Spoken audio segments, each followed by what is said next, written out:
Good evening, Sharper Iron.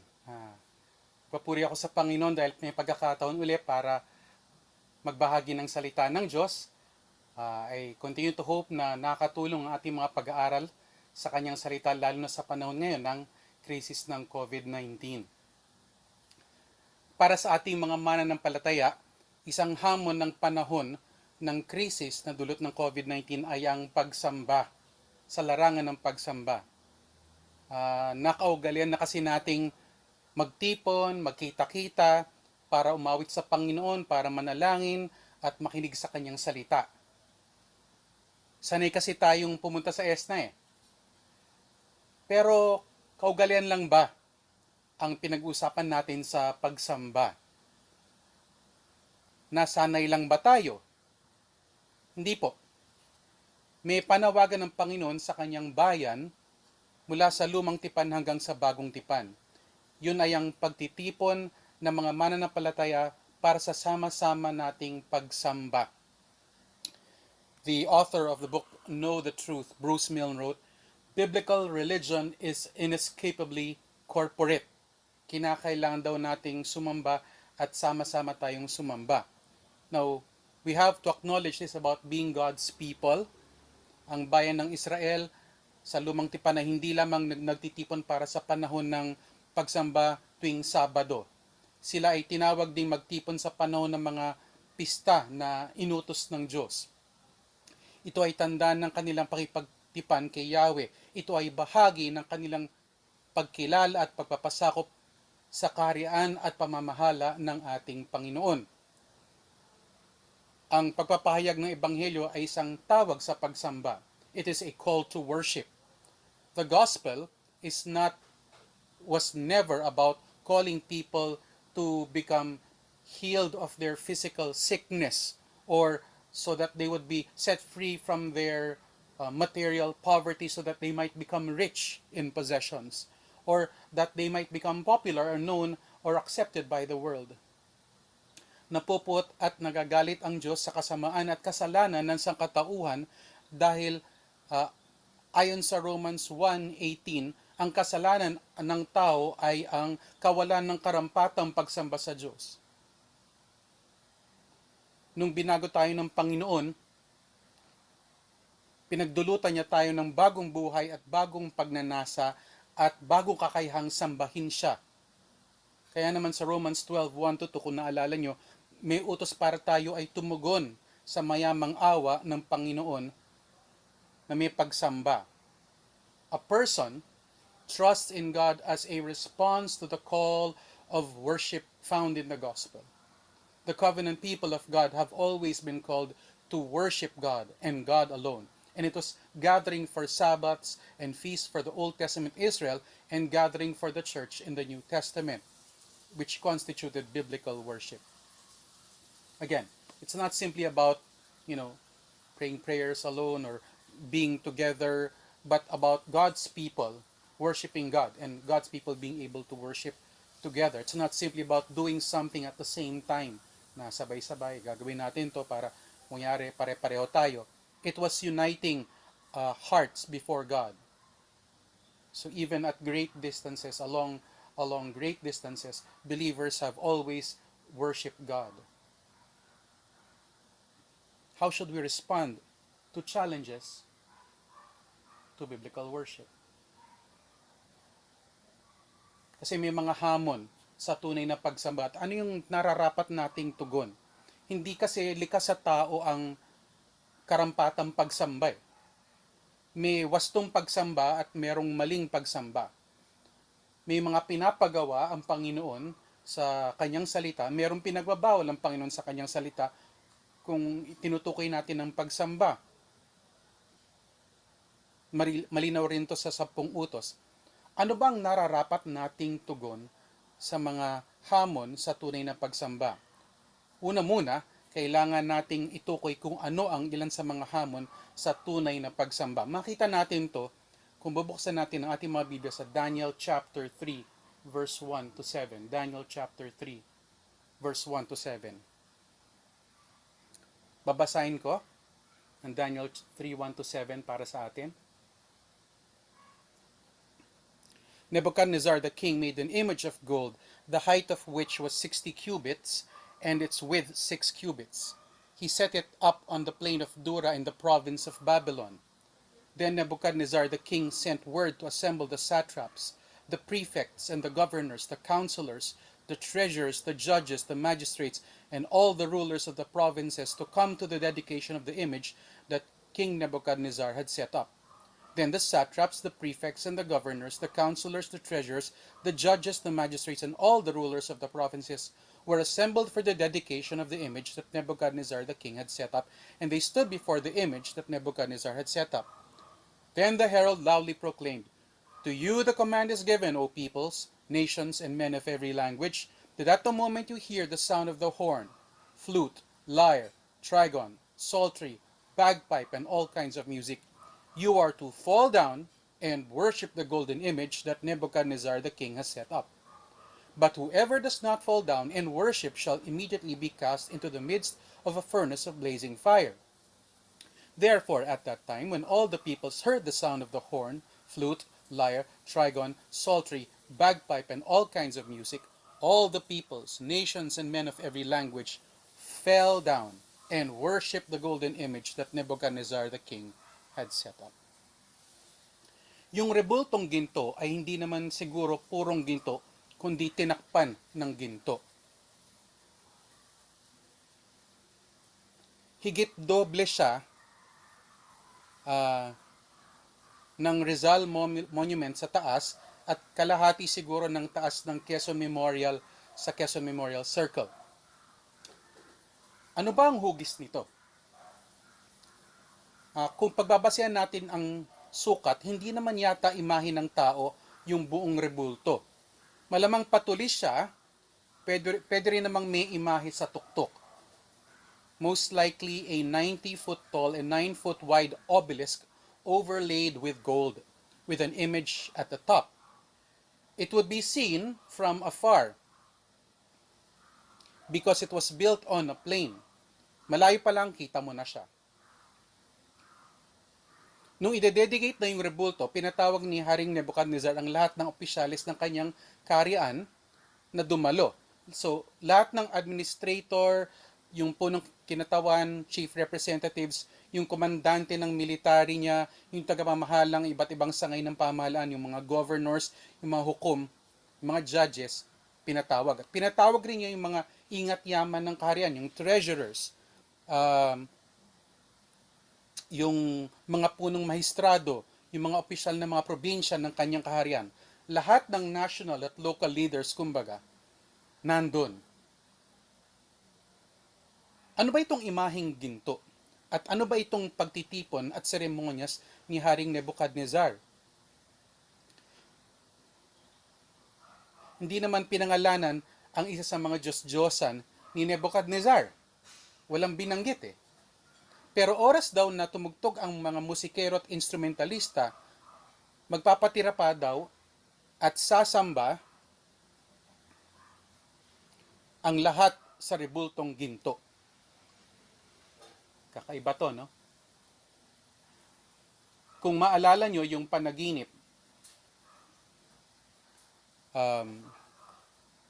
yung napanaginipan ni Haring Nebuchadnezzar, yung sa Daniel chapter 2, yung imahe ay may ulo ng ginto, yung golden head. At ayon sa sinabi ni Yahweh sa pamagitan ni Daniel, ang ulong ginto ay walang iba kundi si Haring Nebuchadnezzar. So, posibleng ang obelisk na to, yung imaheng to, itong rebultong ito, ay may kinalaman talaga kay Haring Nebuchadnezzar tukol sa kanyang paghahari. Pumasok na sa isip niya yon.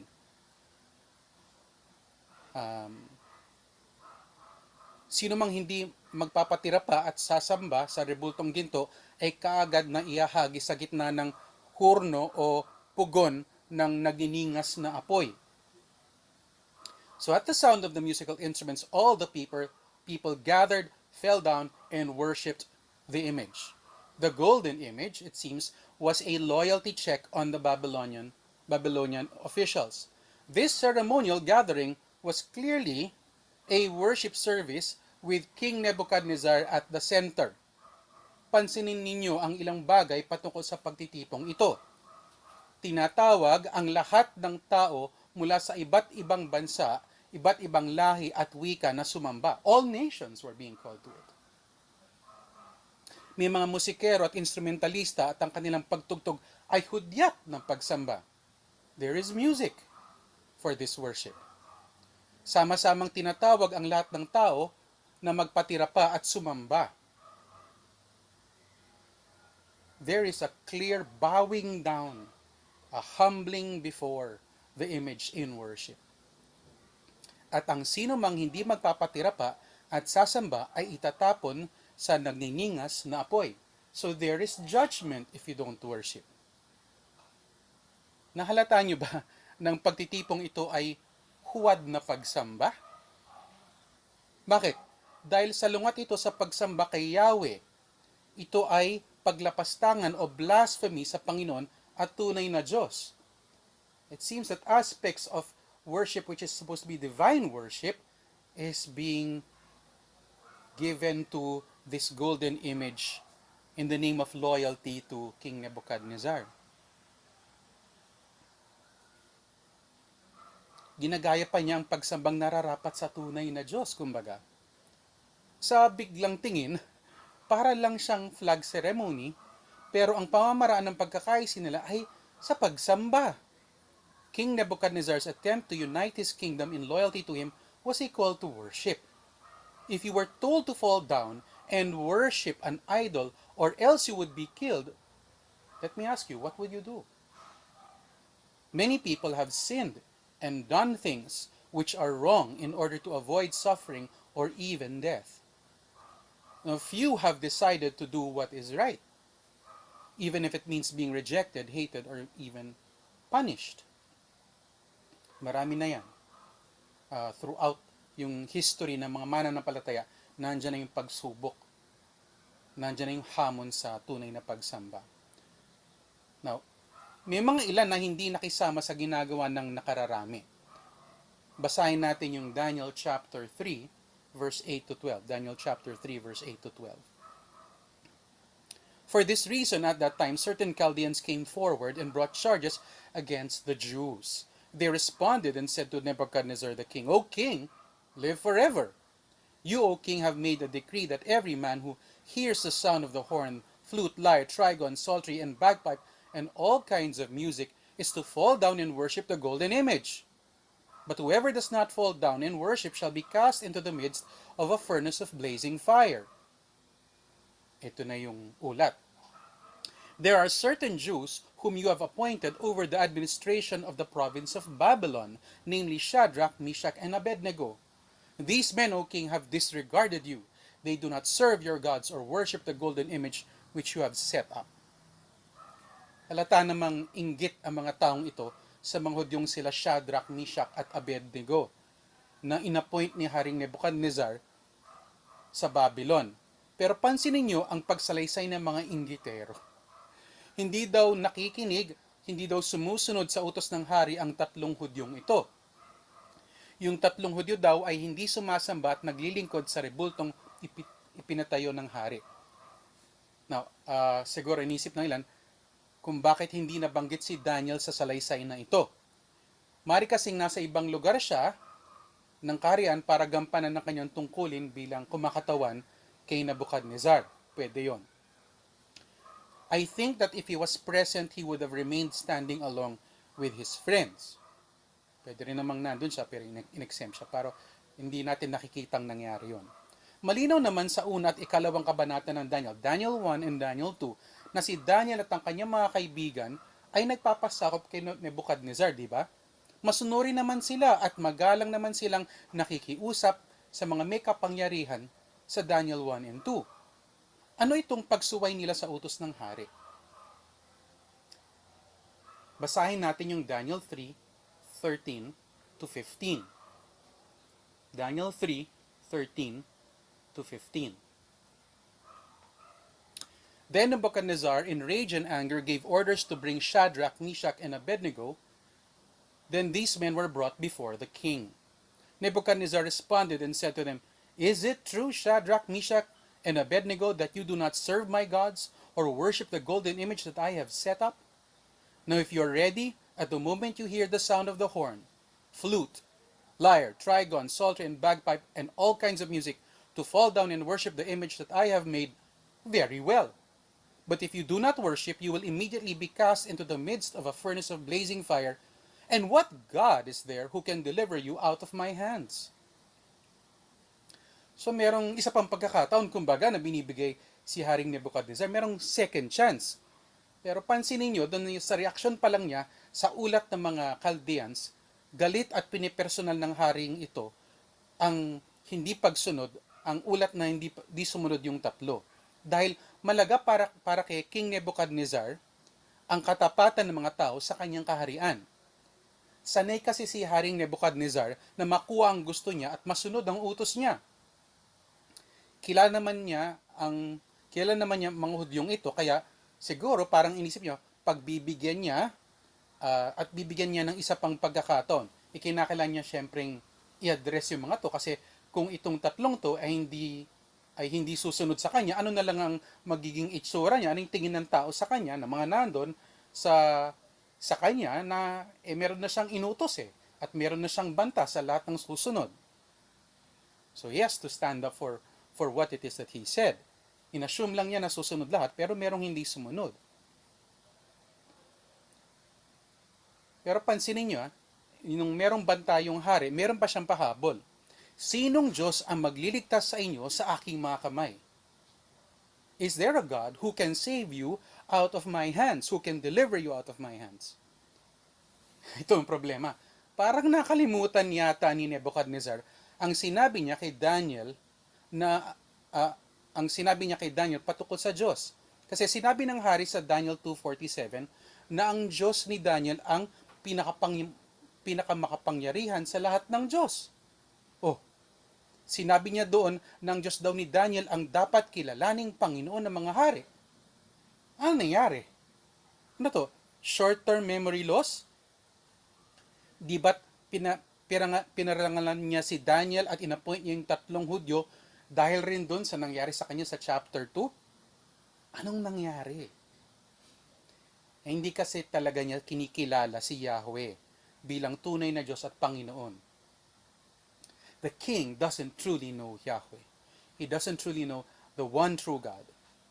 But Shadrach, Meshach, and Abednego had come to know the Lord and were known by the Lord. They were raised up in the word of the Lord. How did they reply to this mad king? In Daniel 3:16-18. Daniel 3:16-18. Shadrach, Meshach, and Abednego replied to the king, O Nebuchadnezzar, we do not need to give you an answer concerning this matter. If it be so, our God whom we serve is able to deliver us from the furnace of blazing fire, and he will deliver us out of your hand, O king. But even if he does not, let it be known to you, O king, that we are not going to serve your gods or worship the golden image that you have set up. Here is the conviction of loyal worship and faithful service.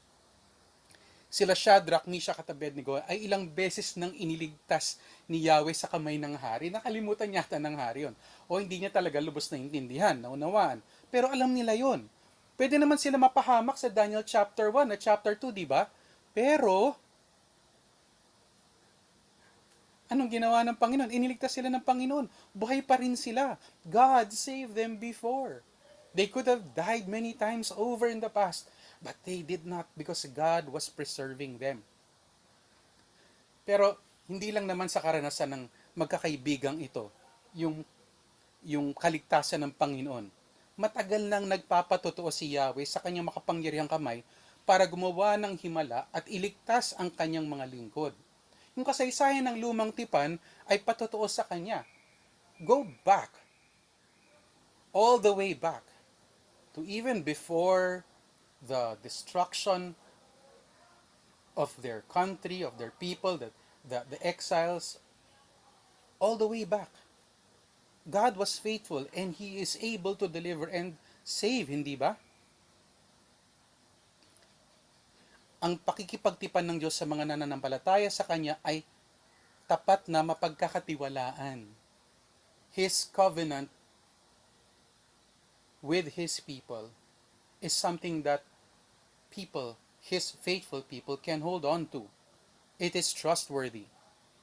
Now, there are people who think that it's all right to tell a lie if it will get you out of trouble. Yung mga maliit na bagay.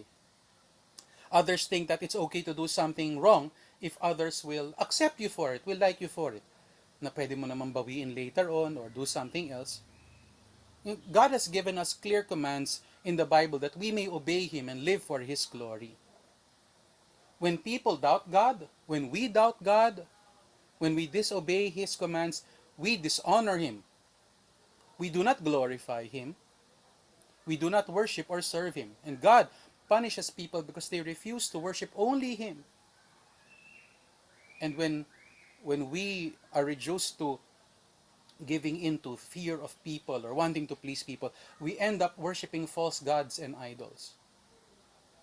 Do we worship and serve the one true God? Nandun ba tayo na ang ating tapat na pagsamba at paglilingkod ay para sa Panginoon lamang, hindi para sa sino man o anumang? Bahagi rin naman ng pakipagtipan ng kanyang bayan sa kanya, kay Yahweh, ay nakapaloob sa kanyang salita. Pakinggan natin ang nakasulat sa Exodus 20, verse 1 to 6. Exodus 20, verse 1 to 6. Then God spoke all these words, saying, I am the Lord your God, who brought you out of the land of Egypt, out of the house of slavery. You shall have no other gods before me.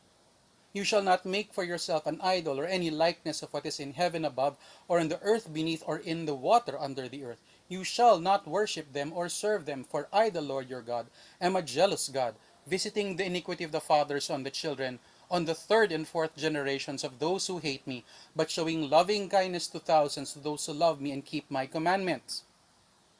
Dahil naunawaan nila ng tatlong ito ang pahayag ng banal na kasulatan, mas takot sila kay Yahweh kaysa sa hari. Alam nilang ang pagsamba at paglingkod sa sino man o anuman maliban kay Yahweh ay kalapastanganan. It is blasphemy. At nasubukan na nila ang salita ng Panginoon. Paano? Ang kasaysayan ng kanilang bayan ng Israel ay patotoo na seryoso ang Diyos.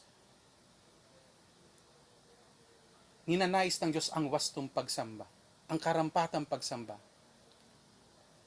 Even yung sa recent history, kung tutukuyin natin ito sa Daniel, hindi natalo ni Haring Nebuchadnezzar si Haring Jehoiakim dahil sa kanyang sariling lakas o sa pamamahala o sa kapangyarihan ng kaharian ng Babylonia. Hindi po. Nagkasala ang bayan ng Israel, ng Juda, at pinarusahan sila ni Yahweh. At ang tanda ng kanilang pagkatalo ay yung nakuha nga yung hari nila, nakuha nga yung mga nasa templo mismo ng Panginoon, at hindi lang yun, nakuha itong mga binatang mga Hudyong ito, sila Shadrach, Meshach, Abednego, at saka si Daniel, at nandun sila ngayon sa Babylonia. Hindi magkakamali ang mga Hudyong ito, si Shadrach, Meshach, at ni Abednego, gaya ng kanilang naging hari at mga kababayan na ang ginawa ay sumunod sa sariling pagnanasa at sumamba sa Diyos-Diyosan at gumawa ng kasamaan. In other things, these young men submitted themselves to the authority of the king. But when it was a command to worship and serve idols, well, that went against the final authority of Yahweh over them. Let me ask you, do you truly know God? Do you live with a holy, reverent fear of Him? Do you understand how serious Yahweh is about the covenant that He makes with us and that we make with Him? Do you believe that He punishes the wicked and disciplines the disobedient? He doesn't tolerate idolatry because He is a jealous God. At hindi lang yan. Sabi ni Jesus sa Matthew 10:28, do not fear those who kill the body but are unable to kill the soul, but rather fear Him who is able to destroy both soul and body in hell. Diba? Yun ang dapat nating katakutan. Now, step back ng konti ba kasi iniisip natin na may tinutukoy ako dito sa kasalukuyan nangyayari sa ating bansa. I want to clarify something. Our present circumstances are different at this point. At this point, I think that the government is not persecuting us by preventing us from gathering for worship services. Hindi po. They want us to act in love for others, to stay home, and limit gatherings to a maximum of 10 people. May mga guidelines na ganon. Hindi naman siya wala naman siya kinalaman sa pagbabawal sa pagsamba. At this point, hindi yun yung nangyayari. We are not being told to bow down and worship and serve something or someone other than God. That's what some believers would want to make this out to be. So, may pagkakaiba yung kanilang sitwasyon at yung sitwasyon natin. May kinalaman siya sa pagsamba sa Diyos-Diyosan o paglabag sa utos ng Diyos. Let me ask you another area. If your boss tells you that you should report for work the whole Sunday, if you want to keep your job, alam ko naman na yung ilan sa inyo hindi nagre-report ng Sunday, pero halimbawa, nangyari, pagkatapos nitong quarantine, dahil wala tayong trabaho, meron daw kukuha sa atin, magtatrabaho daw tayo, pero kinakailangan daw na tayong buong araw ng linggo at hindi na tayo pinahintulutan na sumamba at maglingkod sa ating iglesia. Anong gagawin natin? Baka sabihin natin, hindi, pera rin yun eh. Hanap buhay rin yun eh. Paano naman ako sasamba kung patay naman ako? Ganun ba yung maging attitude natin? If your boss is telling you to lie or to be dishonest in your dealings to make more money, pero kung hindi mo gagawin yun, hindi ka na good shot sa boss mo, anong gagawin natin? Baka naman merong pressure sa ibang tao nito, hindi, ito minsan lang naman, ito lang naman gagawin mo eh. Are you being pressured into doing what everyone else is doing even if it is wrong? Maybe representation expenses to lessen tax means turning in your grocery receipts na hindi naman representation. Maybe yung mga team buildings at parties, syempre wala pa ngayon, pero siguro nakaraan, isipin natin, maybe those have become occasions for encouraging immorality and sinful behavior. Mga kapatid, wag nating bigyan ng pagkakataon ng ating makasalanang laman na umiwas sa pagsunod sa Diyos. Wag tayong magpapanloko sa mundo. Wag na nating paniwalaan na may pagkakataon para ipakita nating nakikisama rin tayo at makipagsabayan rin tayo sa kanila. Huwag tayong tumingin sa kaligtasang pinapangako ng tao. Ang kaligtasan natin ay nasa Panginoon. Balikan natin ang salita ng Diyos at ang patutuo sa kanyang kapahayagan. Alalahanin natin ang kanyang pagliligtas sa atin sa tunay at walang hanggang kapahamakan. Dapat tayong matakot sa Diyos. Siya lamang ang dapat nating sambahin at paglingkuran. Manindigan tayo ng may pananampalataya sa tunay na Diyos at Panginoon ng ating mga buhay. May tanong, natuwa ba si Haring Nebuchadnezzar sa pahayag ng tatlong ito? Basahin natin yung Daniel chapter 3, verse 19 to 23. Then Nebuchadnezzar was filled with wrath, and his facial expression was altered toward Shadrach, Meshach, and Abednego. He answered by giving orders to heat the furnace 7 times more than it was usually heated. He commanded certain valiant warriors who were in his army to tie up Shadrach, Meshach, and Abednego in order to cast them into the furnace of blazing fire. Then these men were tied up in their trousers, their coats, their caps, and their other clothes, and were cast into the midst of the blazing fire. Hindi man lang nakapagbihis. For this reason, because the king's command was urgent and the furnace had been made extremely hot, the flame of the fire slew those men who carried up Shadrach, Meshach, and Abednego. But these 3 men, Shadrach, Meshach, and Abednego, fell into the midst of the furnace of the blazing fire, still tied up. Lalo pang tumindi ang galit ng hari at kitang-kita ito sa kanyang mukha. Uminit ang ulo ni Haring Nebuchadnezzar at lalo pa niyang pinainit ang pugon para sa 3 Hudyong ito. Sa init nito, namatay ang mga inatasan ng hari na kumuha kay Shadrach, Meshach, at Abednego. Ang laki, pansinin nyo, ang pinagkaiba ng saloobin ng hari na siyang pinakamakapangyarihang hari ng kaharian at pinakamakapangyarihang kaharian sa buong mundo, kung ikukumpara mo yun doon sa 3 magkakaibigan. Lumalabas na yung usok sa tenga ng hari. Bumubula na yung bibig niya. Nanggigigil na siya sa galit. at ang tatlong lalaki ay naninindigan sa kapangyarihan ng Panginoon at nagtitiwala sila sa kanyang kalooban. At anong ginawa ni Yahweh? Basahin natin sa Daniel chapter 3:24 to 27. Kasi kahit na mainit yung ulo ng hari, kahit na yun ang gawin ng hari, paano kapag kikilos ang Diyos? Then Nebuchadnezzar the king was astounded and stood up in haste. He said to his high officials, "Was it not 3 men we cast into the midst of the fire?" They replied to the king, "Certainly, O king." He said, "Look, I see 4 men loosed and walking about in the midst of the fire without harm. And the appearance of the fourth is like a son of the gods." Then Nebuchadnezzar came near to the door of the furnace of blazing fire. He responded and said, "Shadrach, Meshach, and Abednego, come out, you servants of the Most High God, and come here." Then Shadrach, Meshach, and Abednego came out of the midst of the fire. The satraps, the prefects, the governors, and the king's high officials gathered around and saw in regard to these men that the fire had no effect on the bodies of these men, nor was the hair of their hair singed, nor were their trousers damaged, nor had the smell of fire even come upon them.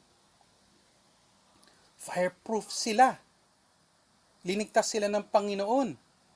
Walang nasunog sa kanilang buhok o pananamit, ni amoy ng usok ay wala sa tatlong ito. Pero alalahanin niyo yung mga nagdala sa kanila doon sa Pugon, sila'y nasunog at namatay. Pero ang pinakamahalagang at pinakamahiwagang nangyari para sa akin ay nung nakasama nila ang parabang anak ng Diyos sa apoy. Sabi ng hari na son of the gods yun, yung pagkatukoy sa mga pagano ng isang spiritual being, later on tinukoy niya yun na angel. Pero sa aking palagay, malamang na ito ay tinatawag nating Christophany. So even if the king referred to the fourth person as a son of the gods and an angel, I think that this was no other than Christ, the second person of the Trinity, before his incarnation in the New Testament. What is this about? God presences himself with his people, even when they are perhaps facing tribulations for his sake. He comforts them with his presence. You know, when we are trusting God and obeying his word, we can experience Christ's comforting presence. Because Christ promises to never leave us. And when we worship and serve him, when it is most difficult to worship and serve him, when we trust and obey him, when it is most difficult to trust and obey him, he is with us. He is with us. He presences himself with us. Pakinggan natin ang pahayag ni Haring Nebuchadnezzar sa Daniel chapter 3 verse 28 to 30. Nebuchadnezzar responded and said, "Blessed be the God of Shadrach, Meshach, and Abednego, who has sent his angel and delivered his servants who put their trust in him, violating the king's command, and yielded up their bodies so as not to serve or worship any god except their own God. Therefore I make a decree that any people, nation, or tongue that speaks anything offensive against the God of Shadrach, Meshach, and Abednego shall be torn limb from limb, and their houses reduced to a rubbish heap, inasmuch as there is no other God who is able to deliver in this way." Then the king caused Shadrach, Meshach, and Abednego to prosper in the province of Babylon. What a testimony to the greatness of God. Napakadakila ng ating Panginoon. So parang merong patotoo ngayon si Haring Nebuchadnezzar. Kulang pa siya. God is worthy of our trust, our service, and our wholehearted worship. Are we willing to violate commands because we know that he has called us to obey him? That is worship. What does your worship mean? Is it just about your religious affiliation tuwing linggo, doon sumasamba ako? Yun ba yun? Or is your worship all about your life? About all of your life? Yung buong buhay natin na nakaalay, na handog natin sa Panginoon gaya sa Romans 12:1-2. Now, I want you to notice something. King Nebuchadnezzar was amazed that Yahweh delivered Shadrach, Meshach, and Abednego, who worshiped and served Yahweh alone. But the king didn't turn from his gods to serve the one true God. And even if King Nebuchadnezzar decreed punishment on anyone who spoke against Yahweh, he didn't want to devote himself to worshiping Yahweh alone. He didn't want to humble himself before God. O merong pagkilala, siguro parang may paghanga, pero walang banal na takot. It can be the same for us. You and I can know a lot of things about Yahweh, the one true God of the Bible, but it is quite another thing to put wholehearted trust in Him when there is a challenge to our worship, when there's a challenge to our service, when there's a challenge to our obedience. It's quite another thing to be willing to violate the command even of a king in order to obey God.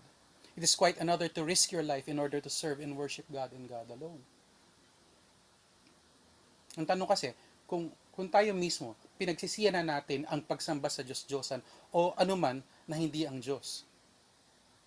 Siguro sinasamba natin yung sarili natin o ibang tao. Na mas gusto natin na sila yung matuwa, malugod sila sa atin.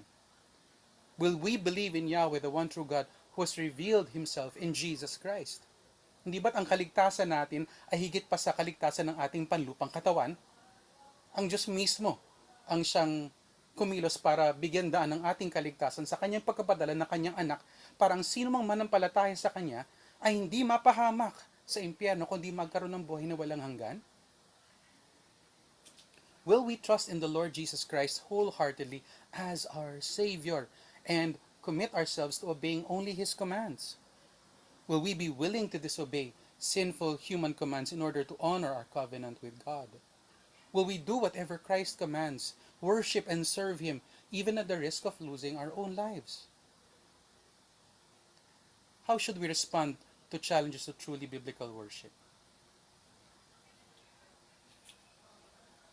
First, I think that don't let the desire to please men and be accepted by men be an excuse to displease and disobey God. Let our focus be on the pleasure of God, on pleasing God. Una at higit sa lahat ay ang malugod ang Panginoon, malugod ang Diyos sa atin. Pwede kasi mangyari dahil gusto nating tanggapin tayo ng ibang tao o matuwa sa atin ang ibang tao, gagawin natin lahat at yun ang dahilan natin para hindi sumunod sa ating Panginoon, na hindi siya parangalan. Secondly, don't let the false promise of human salvation turn you away from trusting in God's salvation. Yan yung pinapangako ng hari, di ba? Kung gagawin nyo to, ililigtas ko kayo. Di ba? Kung gagawin nyo to, hindi kayo mapapahamak. Na para bang yun ang pinaka-importante. Pero higit pa dun ay ang kaligtasan na nagmumula sa Diyos. There are promises of this world, promises of salvation. False promises of salvation. Yun ba yung paniniwalaan natin? Lastly, don't let the urgency of temporary relief and false peace deprive you of God's presence and comfort. Kasi, isipin niyo na lang kung anong nangyari kung yung tatlong to. Sige na nga, ngayon lang naman sumunod na tayo. Tapos humingi na lang tayo ng tawad sa Panginoon. Pero kung ganun pa nangyari, hindi nila makikita yung katapatan, ng kapangyarihan ng Panginoon, at higit sa lahat, yung presensya ng Panginoon sa gitna ng kanilang pagsubok. Hindi ba't yun ang mahalaga? Ang presensya ng Diyos sa gitna ng ating pagsubok.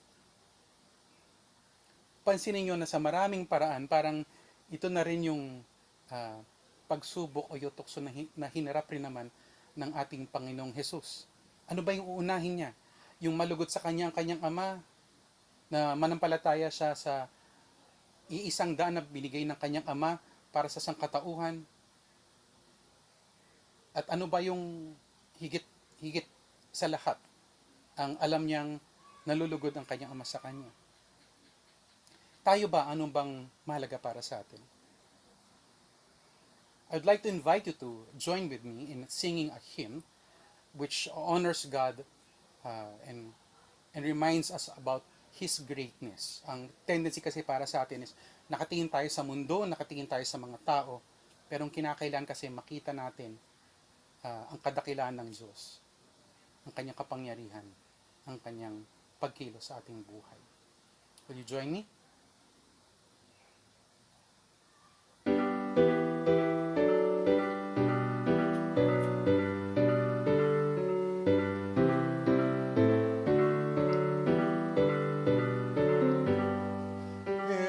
immortal, invisible, God only wise, enlightened, accessible, hid from our eyes, most blessed, most glorious, the Ancient of Days, Almighty, victorious, thy great name we praise, unresting, unhasting, and silent as light, nor wanting, nor wasting, thou rulest in might.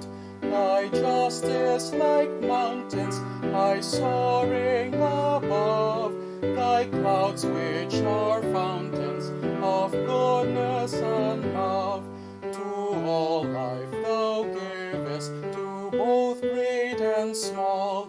In all life thou livest, the true life of all. We blossom and flourish as leaves on the tree, and wither and perish, but not changeth thee. Great Father of glory, pure Father of light, thine angels adore thee, all veiling their sight. All Lord we would render, oh help us to see, 'tis only the splendor of light hideth thee.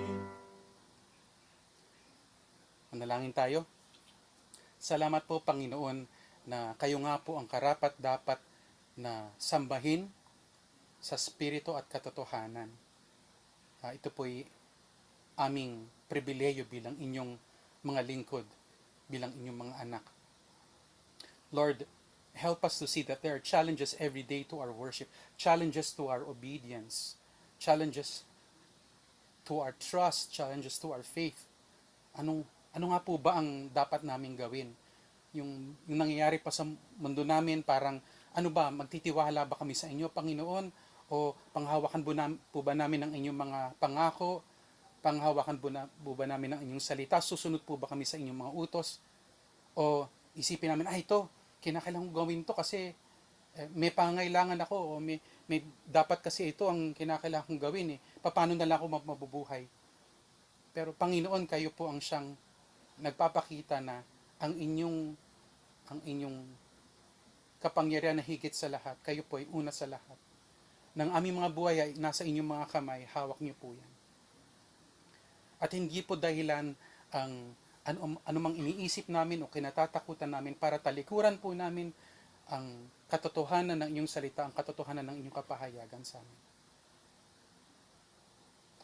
Lord, patawarin niyo po kami sa mga pagkakataon na di na po kami nagtitiwala sa inyo, na nananaig na lang po yung takot, nagagawin na lang po namin ng anuman, o nagkakasala na lang kami dahil sa anumang mababaw na kadahilanan. Takot sa tao, sariling pagnanasa, na wala man lang tunay na takot sa inyo. Kayo po ang aming Panginoon, kayo po ang aming Diyos. Kayo po ang aming tagapagligtas, wala na pong ibang kaligtasan. Panginoon, naisin po sana namin higit sa lahat na kayo pong malugod. Cause us, Lord, to grow in our desire to please you and only you.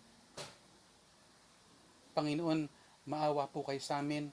Bigyan niyo po kami ng pagnanasa na sumunod po, na may katapatan sa inyo, Panginoon.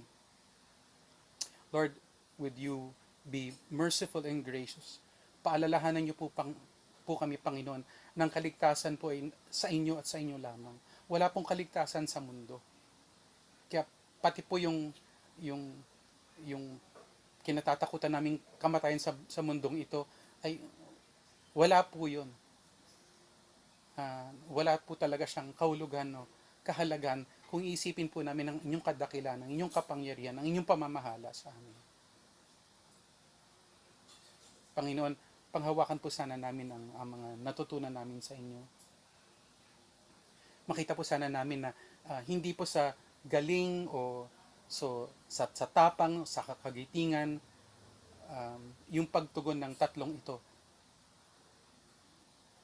Ang pananampalataya po na meron sila ay kaloob nyo po dahil nakita po nila kung sino po kayo. Panginoon, ipakita nyo po sa amin ang inyong kadakilaan. na kayo nga po ay karapat dapat namin sundin. Sumunod po kami na may pananampalataya at pananalig. At salamat rin po, Panginoon, sa pangako na pati sa gitna ng pagsubok at paghihirap, sa kaguluhan po, kahit nasa krisis, sa aming pagtiwala at pananampalataya sa inyo, kasama, sinasamahan niyo po kami. Hindi po kami nag-iisa, hindi po namin pwedeng sabihin na wala na po kayo. Nasa amin po yung inyong presensya. Sa pangalan ni Jesus. Amen. So, I'm looking forward to seeing all of you sa ating Zoom meeting mamaya. So I praise the Lord. Sana magkita-kita tayong lahat.